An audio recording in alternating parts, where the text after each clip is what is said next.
Illy Carter rode in just before dusk, the sky burning red behind the hills, like the land itself was wounded.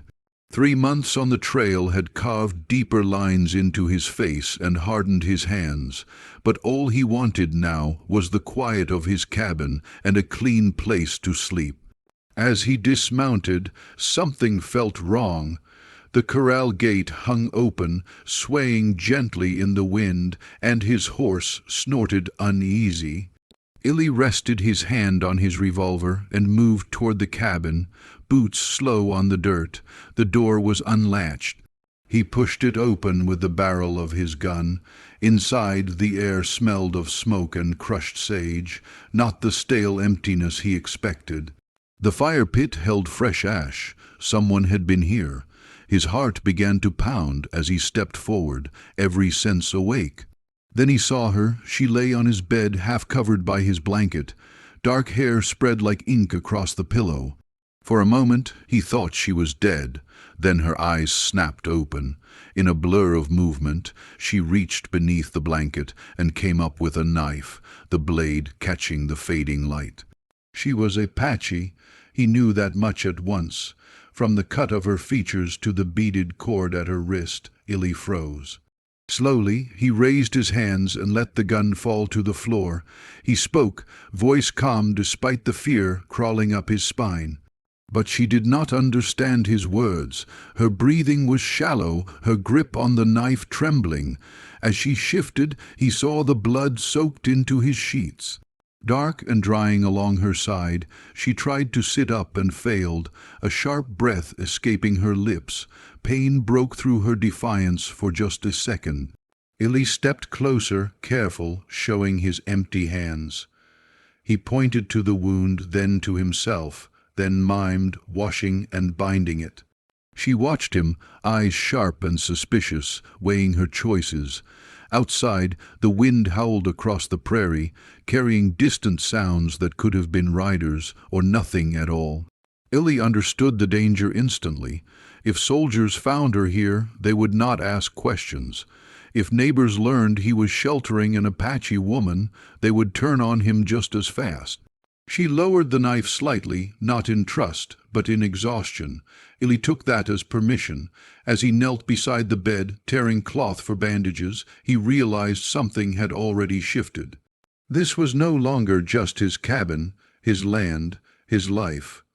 When he closed the door behind him that night, it was not to keep her in. It was to keep the world out. Morning came slow and pale, sunlight slipping through the cracks in the cabin walls. Illy woke in his chair by the fire, his back stiff and his eyes burning from too little sleep. The woman was still on his bed.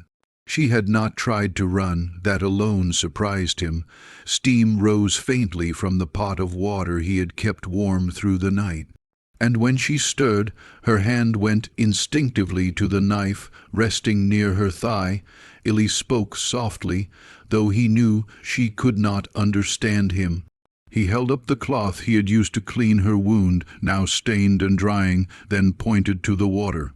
She watched him closely as he approached, every muscle tense, like a deer deciding whether to bolt when he changed the bandage.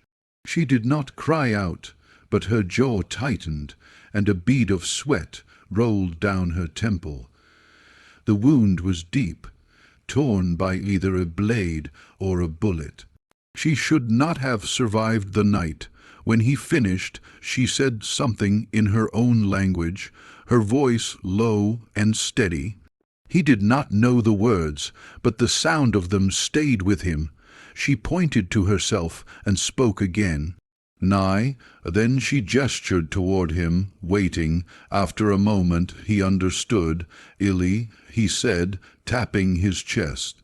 She repeated it once carefully, as if testing its weight. They shared food in silence. He offered bread and dried meat, and she accepted after smelling it, suspicion giving way to hunger. Outside, a hawk circled high above the prairie. The world looked the same as it always had. Yet Illy felt as though he was seeing it through new eyes. By midday, he rode out to check the fence line, leaving her alone with the door unlocked. He half expected to return to an empty cabin. Instead, he found her sitting by the fire, carving careful marks into a strip of wood with the tip of her knife. She glanced up when he entered, not startled, just watchful. The knife remained in her hand, but it no longer trembled. That evening, distant hoof beats echoed across the land. Ellie stiffened, listening. Nye noticed at once. She rose, moving toward the window, her body tense. Ellie shook his head and gestured for her to stay back. He knew the danger was growing. Soldiers had been moving through the territory for weeks now, hunting Apaches who had slipped away from the reservation. As night fell, Nye sang softly, a low, haunting melody that wrapped around the cabin like smoke. Ellie sat by the fire, staring into the flames, realizing the truth he had been avoiding. Harboring her was no longer an act of kindness. It was a choice, and choices he knew well always carried a price. The sound of hooves came just after sunrise, sharp and unmistakable. Ellie was outside splitting wood when his horse lifted its head and snorted. Nanty stepped out of the cabin behind him, her face already tight with warning. She did not need words to understand what was coming. From the rise beyond the corral, 3 riders appeared, blue coats catching the morning light. Soldiers, Ellie's stomach nodded.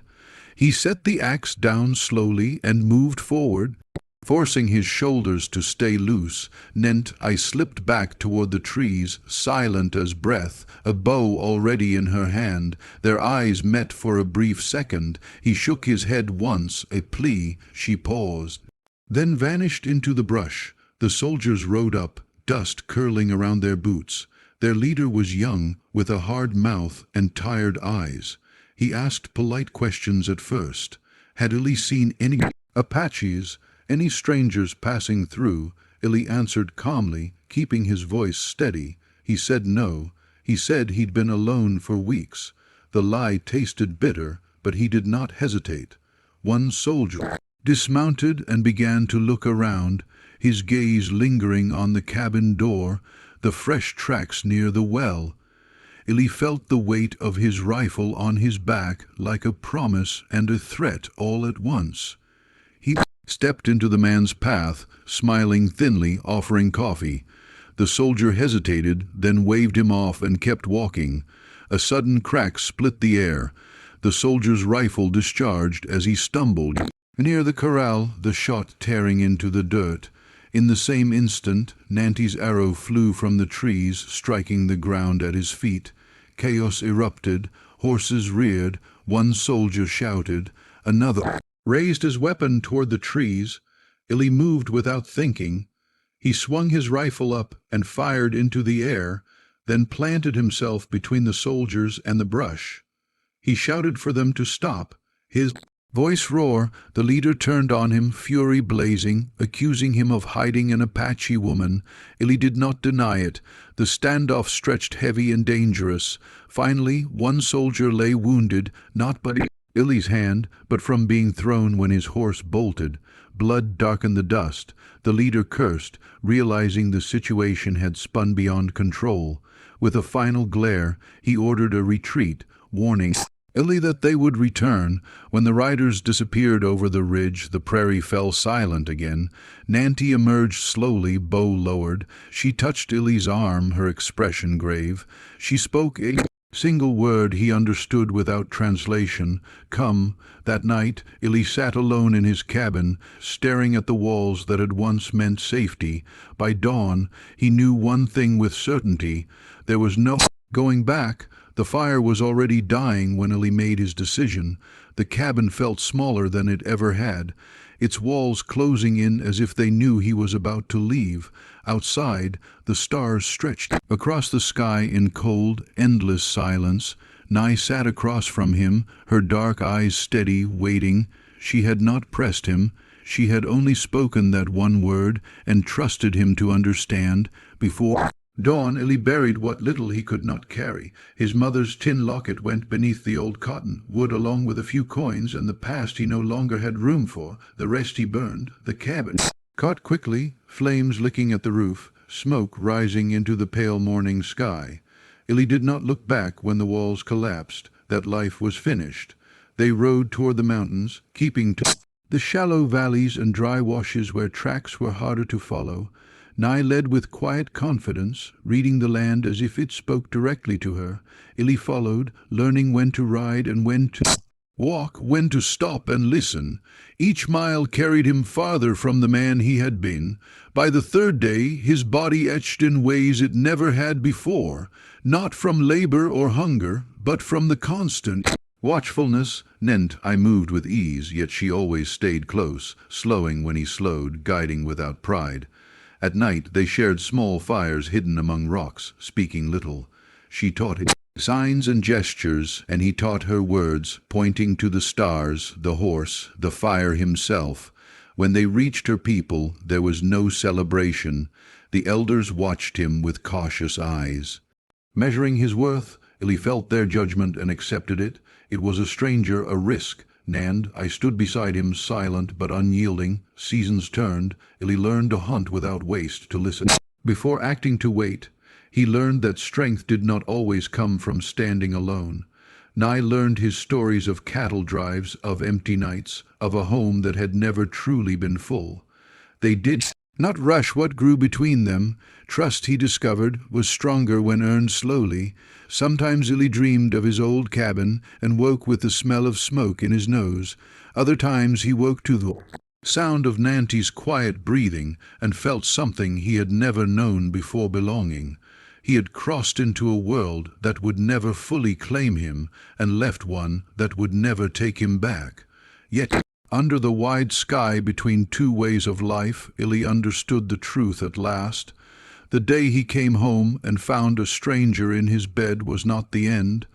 It was the beginning.